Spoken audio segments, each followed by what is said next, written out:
Right, Steve, thank you very much for spending some time to come down and talk about your part in Angel and May, the sci-fi series and podcast that we do. We can just get started and ask a few questions if you don't mind. Absolutely. So, I can't quite remember how you became how engaged. I think we were on a theatre production together. So I know you do amateur, or rather community theatre, not amateur dramatics. We're not allowed to call it that nowadays. But no, we're very professional. Very absolutely. professional, yeah. So I know you've been in several theatre productions. So I was just wondering, out of all the roles that you have played, which one did you find the most satisfying? We met on The Kursk, but I genuinely, the first play that I did with Villanova players, Chip from Five Women Wearing the Same Dress, was quite a difficult role to play for a first time out. It was an all-female cast, and I was the only male. So it was quite challenging, and I learnt a lot about myself. I'm sure you could. I'm sure you would have enjoyed that. I don't remember that because I don't think I was doing the sound on that production. No, I don't believe so. No. So, have there been skills or attributes that you felt that you could transfer from your roles to the Angel and May production? Yes, definitely. I mean, learning to do accents, cold reading, just interacting professionally with other actors and producers, definitely.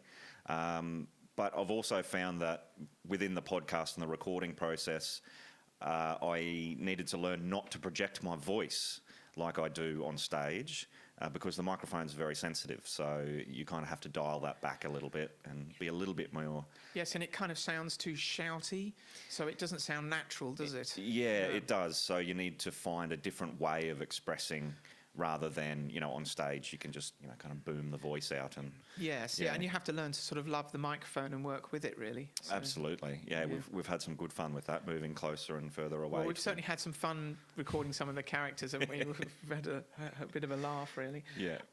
So were there... you've been involved in Angel and May from, I think it was episode 6, and... So, I mean, when I think I approached you, didn't I? So, I mean, out of the blue, really, and said, would you be interested? So, what would you think? Yeah, so I believe, we were on The Kursk, and I was initially a little bit reluctant, but I came along and enjoyed it. It was... I like the idea of a big sci-fi universe, so the idea did draw me in. And then once we started, we were having a good time. So, it's you can't get rid of me now. It's kind of like a community thing as well. In fact, and you are, quite involved in that. You do some of the writing, and you've obviously helped out with the website and actually Facebook. So you've made a great contribution. Actually, it's great to have you. It's we're a group of amateur artists at the end of the day. Everyone's got to chip in and do their part. Absolutely. And actually, you get out what you put in. Yeah. Like with everything in life. So. Absolutely. So you primarily play two characters. One is a major character, Zed. But you've actually played a number of the smaller parts or tier 2 characters, mostly bad guys, I have to say. So I'm wondering which of the two classes of characters do you relate to the most? Most definitely the bad guys. I've always had issues with authority ever since I was a young teenager, so definitely enjoy the bad guys. And I'm a bit of a punk, always enjoyed counterculture, that kind of thing. So... being able to play bad guys and, express that, I think that's cool. I think it comes naturally to you, doesn't it? Yeah. So, and Zed is a tricky character to play because he's a sort of teenager. I'm sort of, one of the things I've always wondered is, why is he so surly and annoying? Well, he's got a bit of a complex backstory. He's, obviously he's a sexually repressed teenager. That's always going to, come across as, surly and quiet and whatnot. But he's an orphan as well. He's been brought up by an organisation. He feels unloved. He's been alone for most of his life. It's kind of when you feel that way, I think that you definitely try and push people away. So you you use that surliness and kind of your banter to push people away, and I think that's how we're he's a bit writing like Rocket in Guardians of the Galaxy, in that almost his own personality creates the situation for himself. Yeah, definitely. I think you end up building up a persona as well, and you kind of Zed's kind of trapped in that, but I think we'll hopefully see a bit of development. Yeah, on that as he's well. definitely developing as a character. Yeah. So what challenges do you actually face when you're playing Zed? The impulse is to be very whiny. He is the teenager, and I think early on I really overdid the whininess and the miserableness, which made it really hard to be expressive. The flatness in his voice kind of made him sound very boring. Yeah, and he was pretty annoying, I have to say. Absolutely. So we're trying to slowly phase that out and make him a little bit more of a... I think he's growing within the universe that we've created. He's growing naturally in the stories, isn't he? Yeah, as he gets slightly older, and as the character, the character development in the story works, you start to see a little bit more dynamism within his personality. Definitely. So, but he does have a strange relationship with this lonely princess character, which is she's an intriguing character. Yeah. Why do you think he's so infatuated? Because they've come from quite different places, really. Well, they might come from different places, but they've both suffered losses. They've both lost their family, and she's the lonely princess. He himself is obviously very lonely. He relates to that. And she's damaged. So, most men, I would say, probably kind of feel drawn to that, white knight scenario of being able to help someone and it makes you feel stronger and more together in yourself, being able to help people like that. Yeah, so self-fulfilling for him. Yeah. So, so let's move on to some of the bad guys and the tier 2 characters. All of them essentially have character flaws. How do you find relating to these? Well, as an incredibly flawed person, it's very easy to relate to flawed characters. And flaws are so much fun to play as well.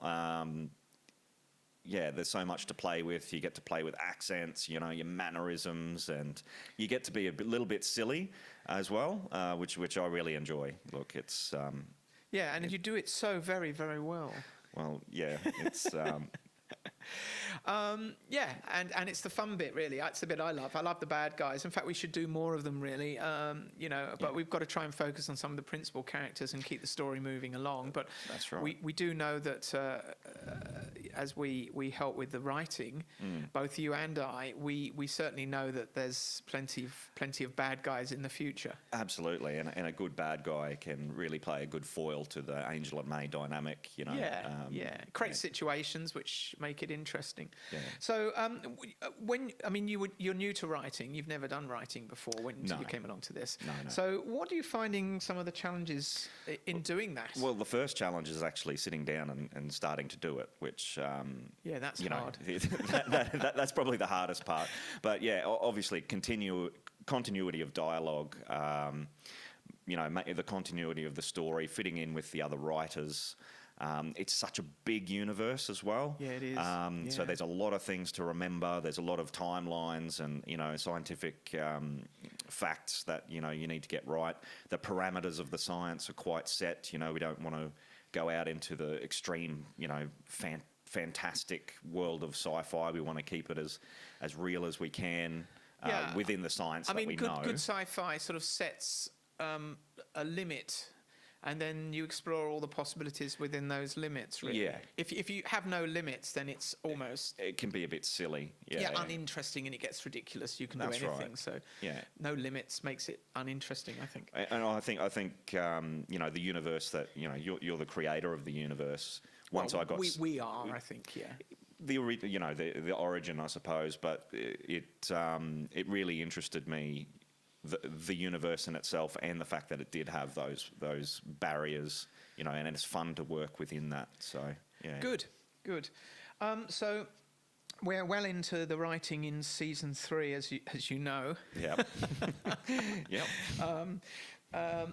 What sort of developments would you like to see relating to your characters within season 3? Oh yeah, to my characters. Zed's getting a little bit older. He's getting a little bit more involved with Angel and May and that kind of thing. I'd like to see him get more involved in the investigation side of things. But genuinely, I just really want to see him become more confident and happy. Less of the miserableness, a little bit more fun, a little bit more banter.